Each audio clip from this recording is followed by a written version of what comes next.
Book 2, Swayamvar, The Bride's Choice. The mutual jealousies of the princes increased from day to day, and when Yudhishthir, the eldest of all the princes and the eldest son of the late Pandu, was recognized heir apparent, the anger of Duryodhana and his brothers knew no bounds, and they formed a dark scheme to kill the sons of Pandu. The sons of Pandu were induced with their mother to pay a visit to a distant town called Varnavat. A house had been built there for their residence, constructed of inflammable materials. At the appointed time fire was set to the house, but the 5 brothers and their mother escaped the conflagration through a subterranean passage, retired into forests, and lived in the disguise of Brahmins. In course of time they heard of the approaching celebrations of the marriage of the princess of Banjal, an ancient kingdom in the vicinity of modern Kannauj. All the monarchs of northern India were invited, and the bride would choose her husband from among the assembled kings according to the ancient Swayamvar custom. The 5 sons of Pandu decided to go and witness the ceremony. The portion translated in this book formed sections 184 to 139 of Book 1 of the original text. 1. Journey to Banjal. Now the righteous sons of Pandu, wandering far from day to day, unto South Panchala's country, glad and joyful, held their way. For when travelling with their mother, so it chanced by will of fate, they were met by pious Brahmins bound for South Panchala state. And the pure and holy Brahmins hailed the youths of noble fame, asked them whither they would journey, from what distant land they came. From the land of Ekachakra, good Yudhishthir answered so, with our ancient mother travelling unto distant lands we go. Heard ye not, the Brahmins questioned, in Panchal's fair domain, Drupad, good and gracious monarch, doth a mighty feast ordain. To the festive land we journey, Drupad's bounteous gifts to share, and to see the Swayamvar of Panchal's princess fair. Human mother never bore her, human bosom never fed. From the altar sprang the maiden, who some noble prince will wed. Soft her eyes like lotus petal, sweet her tender jasmine form, and the maiden's stainless honour doth her gentle soul inform. And her brother, mailed and armed with his bow and arrows dire, radiant as the blazing altar, sprang from sacrificial fire. Fair the sister slender-waisted, towered with beauty rich and rare, and like fragrance of blue lotus, perfumes all the sweetened air. She will choose from noble suitors gathered from the west and east.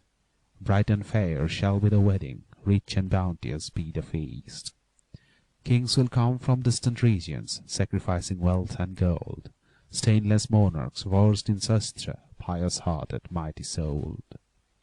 Handsome youths and noble princes from each near and distant land, car-born chieftains bold and skilful, brave of heart and stout of hand. And to win the peerless princess they will scatter presents rare, food and meals kind, wealth and jewels, golden gifts and garments fair. Noble gifts we take as Brahmins, blessed aright with gladsome heart, share the feast so rich and bounteous, then with joyful minds depart. Actors, mimes, and tuneful minstrels, fair Panchal's court will throng, famed reciters of Purans, dancers skilled and wrestlers strong. Come with us, the wedding witness, share the banquet rich and rare, pleased with gifts and noble presents, to your distant home repair. Dowered ye are with princely beauty, like the radiant gods above, even on you the partial princess may surrender heart and love. And this youth, so tall and stalwart, mighty armed, strong and bold, he may win in feats of valour, and acquire much wealth and gold. Be it so, Yudhishthir answered, to Panchal we repair, view the wedding of the princess and the royal bounty share. Thus the righteous sons of Pandu with the Brahmins took their way, where in South Panchal's kingdom mighty Drupad held his sway. Now the sinless saintly Rishi, deathless bard of deathless lay, herald of the holy Vedas, Vyasa stood before their way. And the princes bowed unto him and received his blessings kind. By his mandate to Panchal went with pleased and joyful mind. Jungle woods and silver waters round their sylvan pathway lay.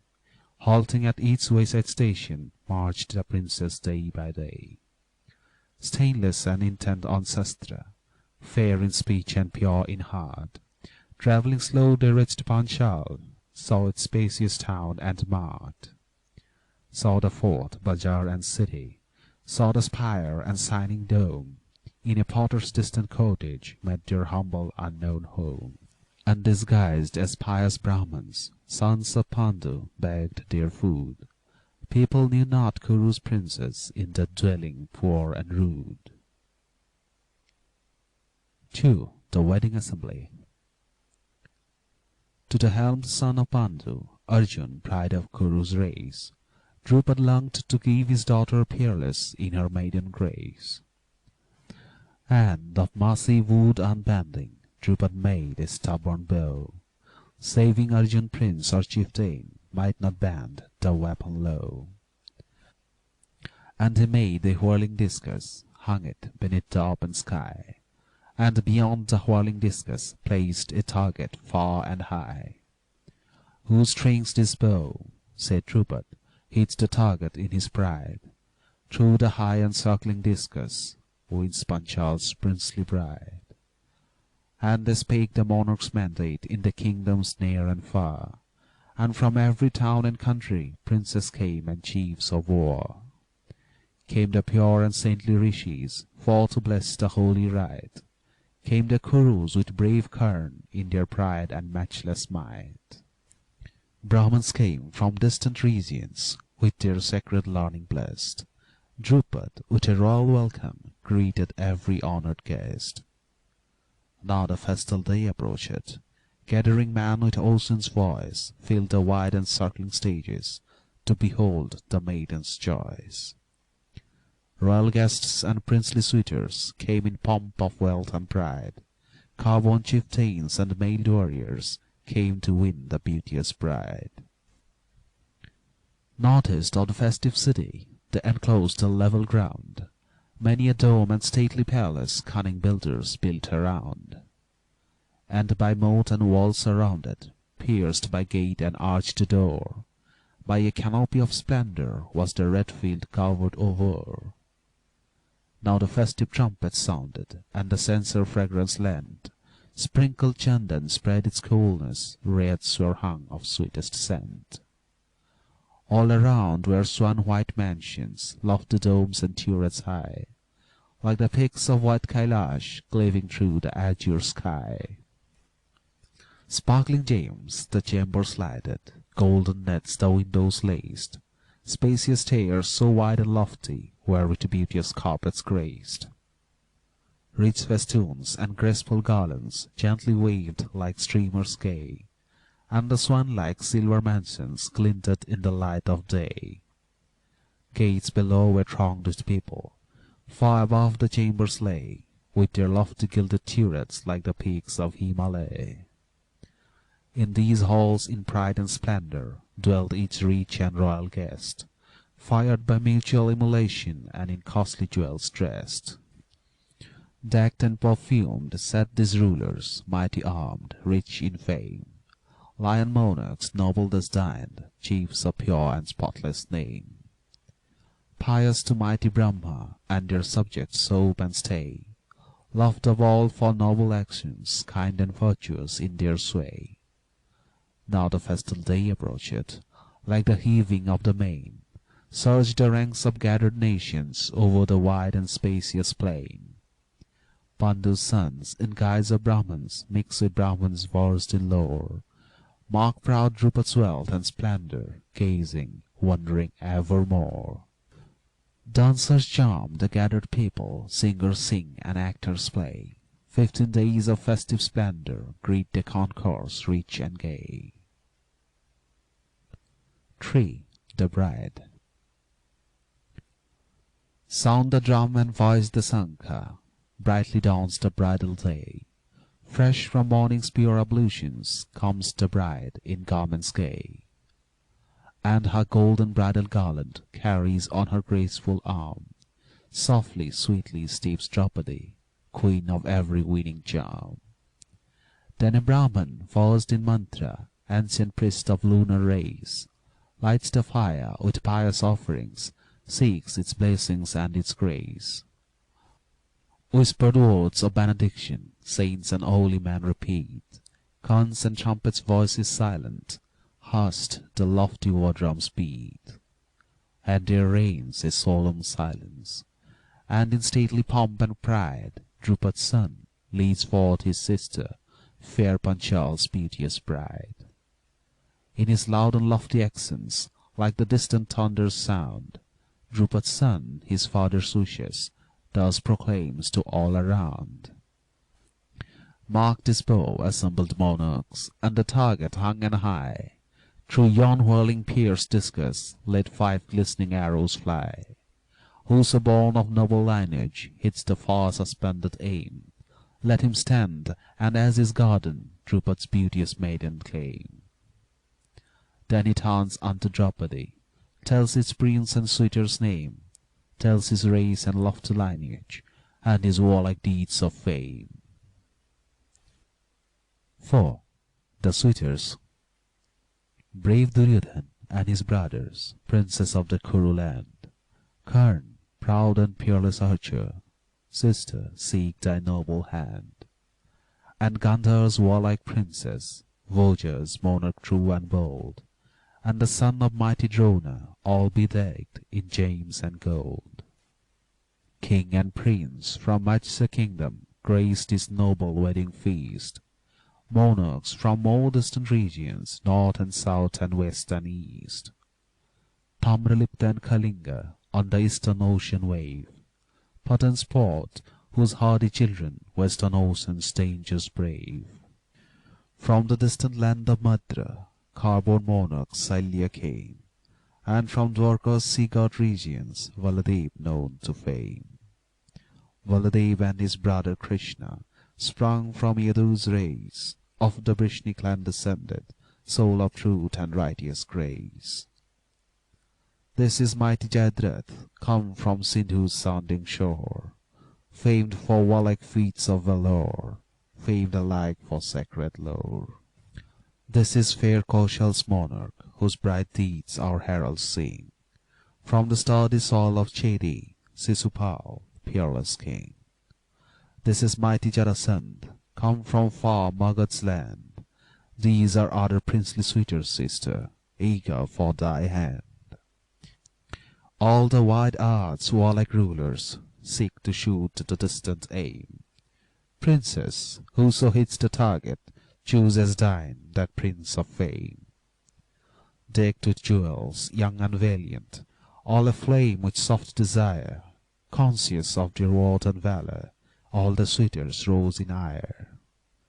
Nobly born, of lofty presence, full of young unyielding pride, like the tuskers wild and lordly on Himalaya's wooded side.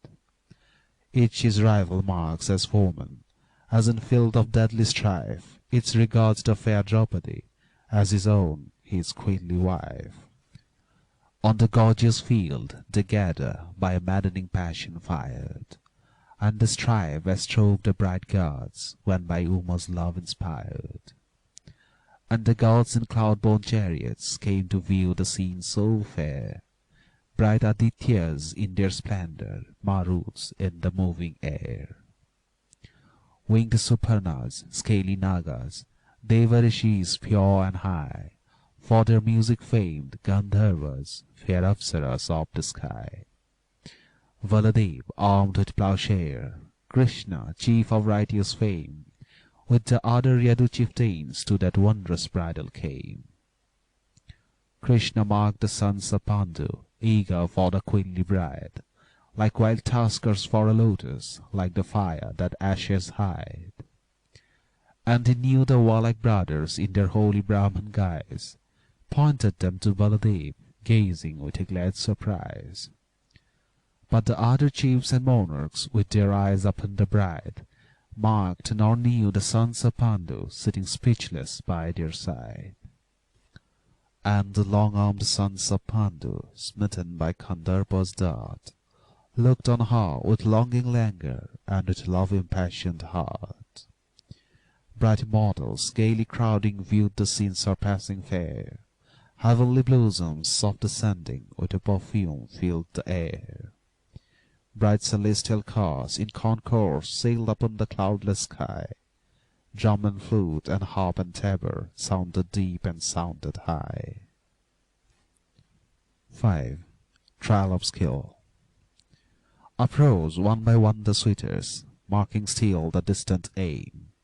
Mighty monarchs, gallant princes, chiefs of proud and warlike fame. Decked in golden crown and necklace, and inflamed by pride and love, stoutly strove the eager suitors, viewing well the target above.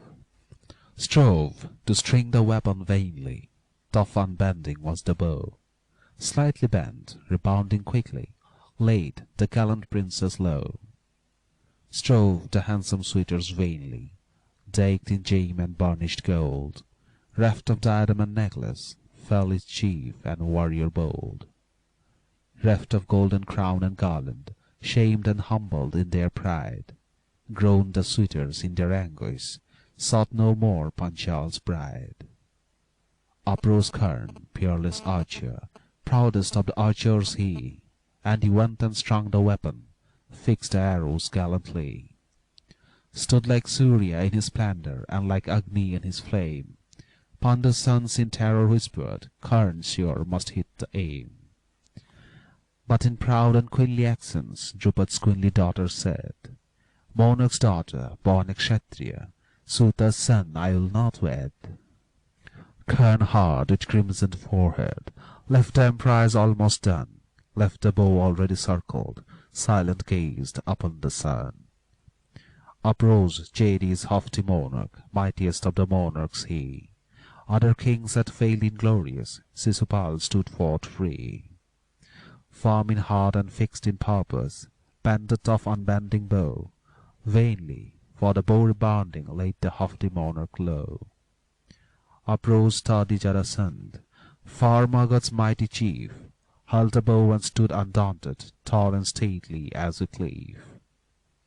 But once more the bow rebounded, fell the monarch in his shame, left in haste Panchal's mansions, for the region whence he came. Uprose Salya, king of Madra, with his wondrous skill and might, faltering on his knees descending, fell in sad inglorious plight. Thus each monarch fell and faltered, merry whispers went around, and the sound of stifled laughter circled round the festive ground. 6. The Disguised Arjun. Hushed the merry sound of laughter, hushed his suitor in his shame, Arjun, godlike son of Pritha, from the ranks of Brahmins came. Guised as priest serene and holy, fair as Indra's rainbow bright, all the Brahmins shook their deerskins, cheered him in their heart's delight. Some there, where with sad misgivings, heard the sound of joyous cheer, and their minds were strangely anxious, whispered murmurs spake their fear. Wondrous bow, which Sisupal, mighty Salya, could not strain, Jarasandh, famed for prowess, strove to bend the string in vain. Can a Brahman, weak by nature, and in warlike arms untrained, wield a bow which crowned monarchs long-armed chieftains have not strained? Sure, the Brahman boy in folly dares a foolish thoughtless deed. Shame amidst the throng of monarchs, shall it be the Brahman's meed? Youth in youthful pride or madness will a foolish emprise dare. Sager man should stop his rashness, and the Brahman's honours spare. Shame he will not bring unto us, other Brahmins made reply. Rather, in this throng of monarchs, reach renown and honour high. Like a tusker strong and stately, like Himalaya's towering crest, stands unmoved the youthful Brahman, ample-shouldered, deep in chest. Lion-like his gait is agile, and determined is his heir. Trust me, he can do an emprise, who hath lofty will to dare.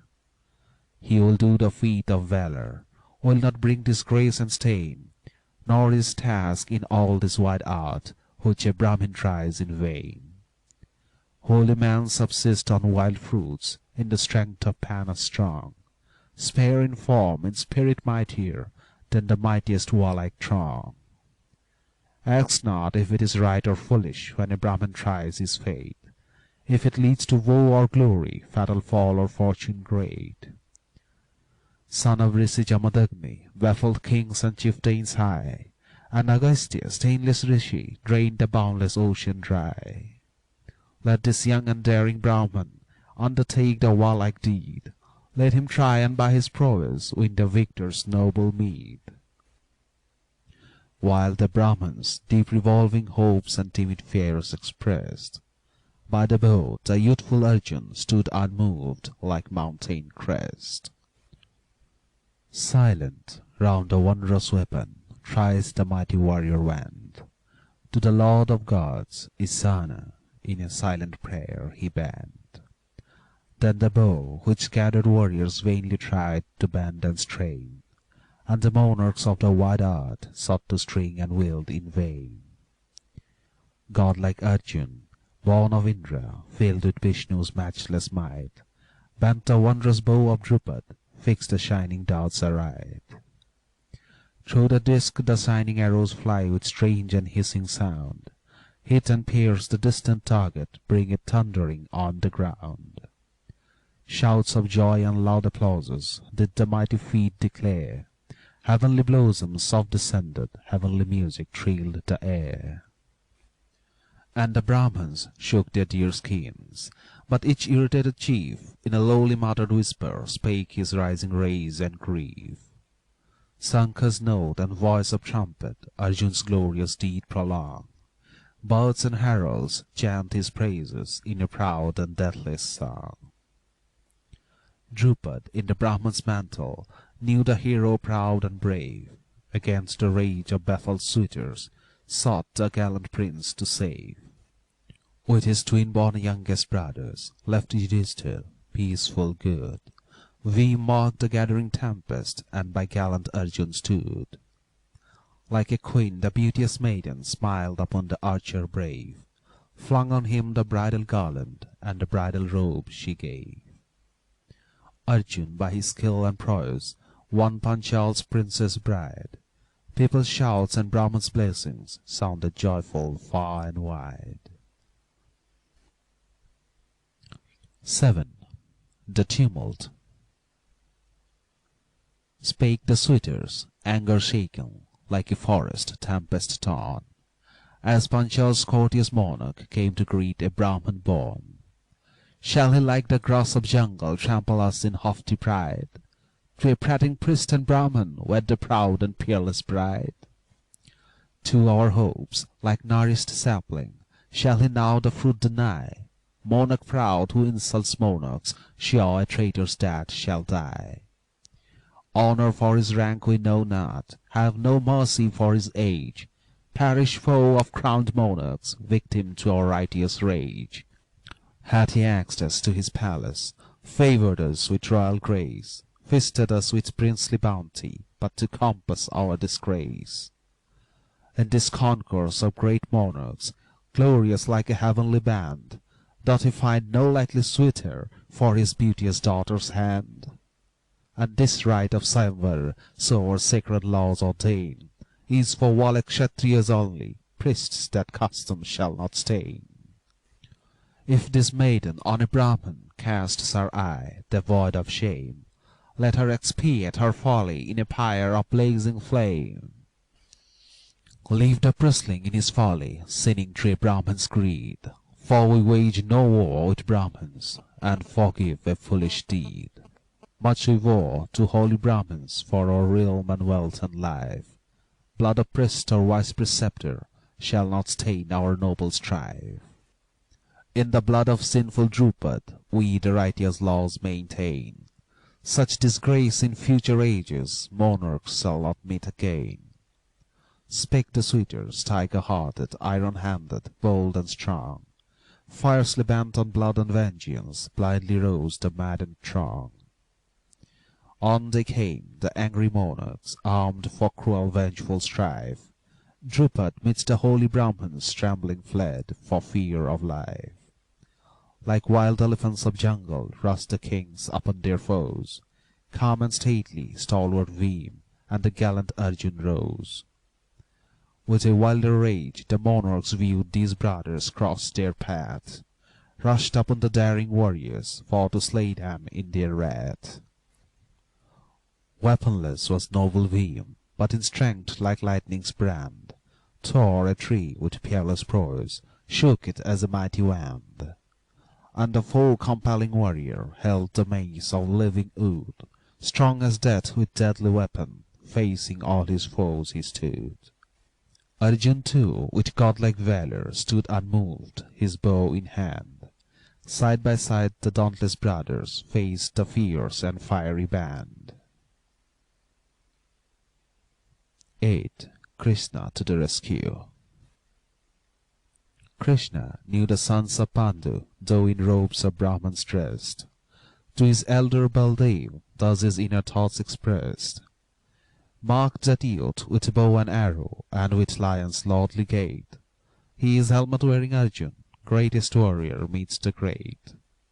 Mark his mate, with tree uprooted, how he meets the sweeter band. Save the tiger-vested Bhim, none can claim such strength of hand. And the youth with eyes like lotus, he who left the court erewhile, he is pious-souled Yudhishthir, man without a sin or guile. And the others by Yudhishthir, Pandu's twin-born sons are they. With these sons the righteous Pritha escaped where death and danger lay. For the jealous, fierce Duryodhan darkly schemed their death by fire, but the righteous sons of Pandu escaped his unrelenting ire. Krishna rose amidst the monarchs, strove the tumult to appease, and unto the angry suitors spake in words of righteous peace. Monarchs bowed to Krishna's mandate, left Banjal's festive land. Arjun took the beauteous princess, gently laid her by the hand. End of Book 2.